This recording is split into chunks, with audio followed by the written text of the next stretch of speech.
lórí ọ̀rọ̀ Chibok girls táwọn Fulani àwọn herdsmen jí gbé lọ lọ́jọ́ kìíní àná.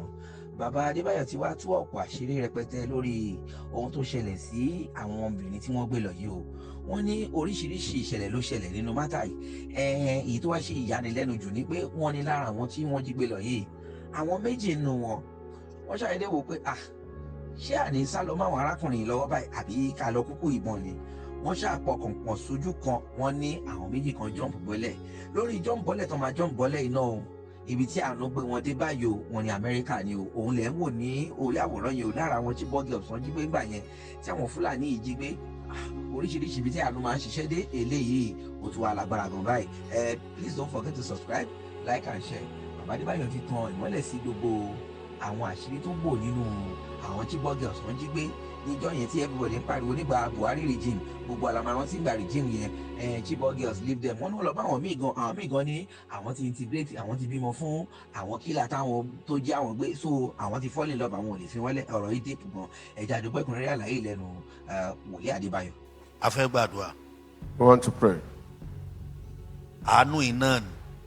We are still on this issue of mercy. Amen. Amen dada. Amen. Ẹ bá jẹ́ kí iye wa máa ṣe o. It will be better if our understanding is open. Mi ò lówó lọ́wọ́. I don't have money, Wọ́n mú lẹ́mìí mọ́. but I have Holy Spirit. Àdúrà la fẹ́ gbà. Ẹ ṣí ọkàn yín We payá. want to pray. Open up your heart. Ọmọ tá a bá rántí Chibok girl táwọn Boko Haram wọ́n kó lọ. Remember the story of the Chibok girls that were kidnapped? Ó ti tọ́dún mélòó báyìí? Ẹ tẹ́ bá jẹ́ ó jù bẹ́ẹ̀ lọ.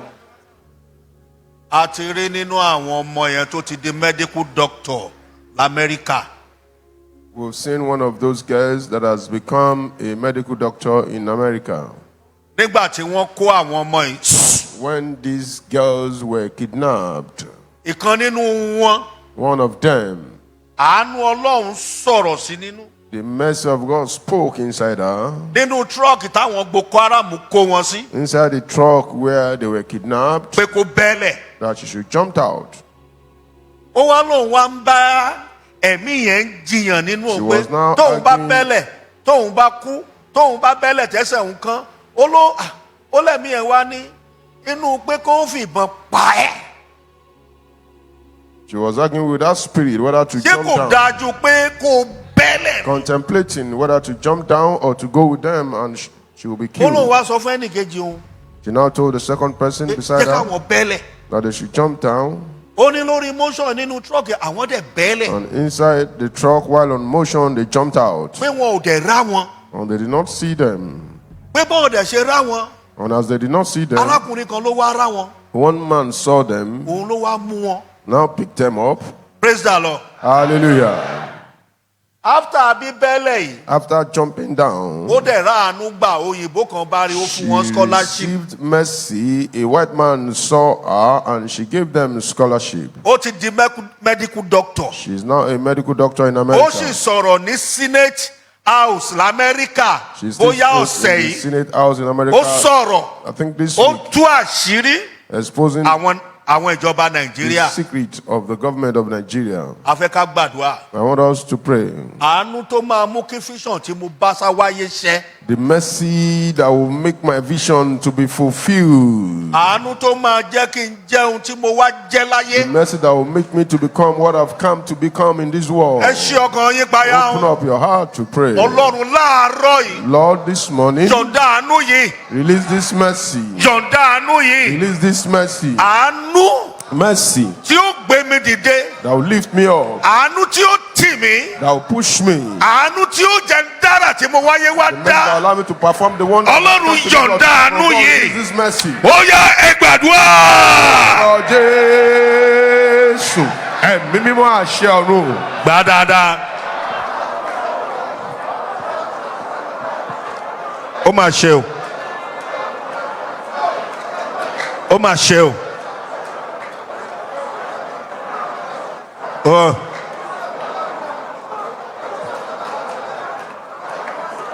Mo rí ẹ pé o gbàdúrà dáadáa. You are not praying very well. Gbà You are nínú not praying very well. You are ẹ̀mí. not praying in the spirit. Gbà nínú ọkàn.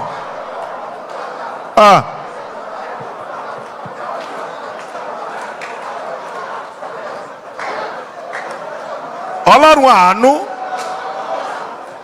Ọlọ́run àánú. Ọlọ́run àánú. Dádì má fọ̀rọ̀ ara ẹ̀ ṣeré jọ.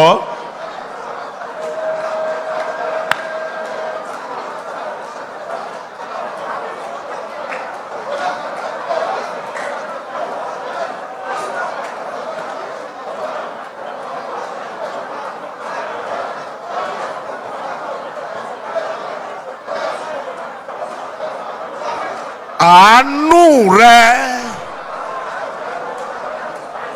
tó máa mú mi ṣe ohun tí mo bá wá sáyé.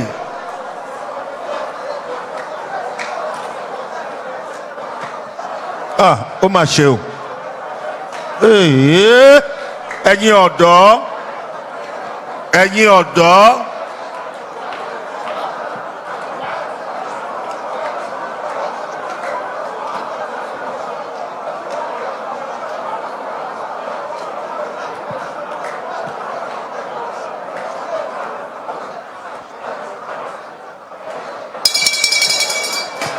Shami, just Christina, Oluwawa. In Jesus' name we pray. I'm not the only one on the mountain at Ido-Ajinari mountain. On that particular day that the angel came, and I was not the one that God sent that angel to. I'm not the one. Those that God sent those angels to, they came all the way from Kaduna. They have CAC members. They heard the prophecy that God is going to send angels to them. Praise the Lord. Hallelujah. They packed their bag and baggages and they came to the mountain. They came to the mountain at Ido. We have 3 levels of mountains there. I was at the top level. The Lord told me that go back. I was praying for mercy. I don't know any other prayer point than mercy and Holy Spirit. Power, authority, and the kingdom of God. Those are the things I normally pray on.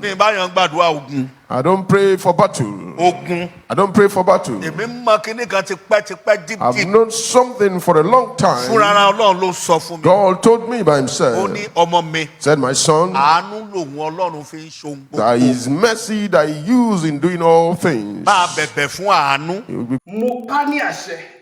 Gbogbo ọ̀dájú ogun tó sọ pé òrìè rí ọ̀nà àbáyọ iná Ọlọ́run máa jó wọn dànù. Olúwa rán mi sí gbogbo ẹ̀yin ènìyàn tẹ́ ń gbọ́ mi. Ó pẹ́ tí Hánà ti lọ sí Ṣílò ṣùgbọ́n lọ́jọ́ kan á dá Hánà lóhùn. Ogun wo lẹ́yìn náà ńlá kọjá tó dàbí pé tí ń gbàdúrà tí ò sí ọ̀nà àbáyọ. Ṣé ní ìlú tẹ́ wà ní òkè òkun, ṣé ní Nàìjíríà ni, ṣé lórí iṣẹ́ ni, lórí ọmọ ni, ohun gbogbo lórí ìgbéyàwó ni, ohun gbogbo tẹ́ ńlá kọjá tó dàbí ogun. Ẹ jẹ́ a jọ gbàdúrà, ẹ jẹ́ a jọ wá ojú Olúwa. Kò sí tọ́lọ́run ò lè ṣe. Àfi tí yóò bá ti pàdé wòlíì tiẹ̀, òun ló máa dàbí pé kò sí ọ̀nà àbáyọ. Olúwa ló rán mi sí ọ wípé àkókò yín ti tó. Ẹ̀rọ ìbánisọ̀rọ̀ tẹ́ fi pè mí láti jọ gbàdúrà papọ̀ kájọ wá ojú Olúwa, kájọ mú àṣírí ogun eléyìí tó ń jà yín. Òun náà ni +234 7024745427 lẹ́ẹ̀kan sí +234 7025475427. Bẹ́ẹ̀ ṣe ń pè mí fún àdúrà lórúkọ Jésù, ẹ̀yin náà máa rí ìyanu tí.